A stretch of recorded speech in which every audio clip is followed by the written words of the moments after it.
एजे film production present बेनारनिफ्राय देग्लाय 2024 मायथाइयाव ओंखारनो गोनां बड' फिचार फिल्म रैखाथि बिथांमोननि नैबे टिजारखौ दासिमहालागै नायाखै अब्ला नैबे भिडिअनि गेजेरजों नायनो हागोन। दासिमहालागै नैबे आंनि चेनेलखौ साबस्क्राइब खालामाखै अब्ला चेनेलखौ साबस्क्राइब खालाम, भिडिअखौ लाइक शेयार कमेन्ट खालामनानै होदो।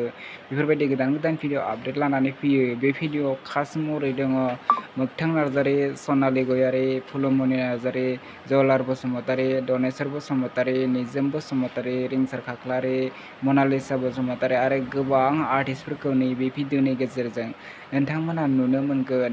आरो बे भिडिअनि स्ट'रि स्क्रिप्टखौ होदों सनालि गयारि। आसा खालामो बिथांमोननि नैबे फैनो गोनां भिडिअआ जोबोरैनो मोजां जागोन। एक्साइटेड जानानै नायनो थाखाय बयबो नेनानै थाथ'दो। आरो डाइरेक्सन करिय'ग्राफिखौ होदों निजोम बसुमतारि, एक्सन डाइरेक्सनखौ होदों सोमखोर नार्जारि।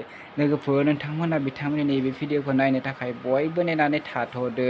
आरो प्रडिउसखौ खालामदों जोंसार बसुमतारि। नोंथांमोना दासिमहालागै बिथांमोननि टिजारखौ नायाखै अब्ला नैबे एजे फिल्म प्रडाक्शन प्रेजेन्ट इउटुब चेनेलाव थांनानै नायनानै लाहैदो।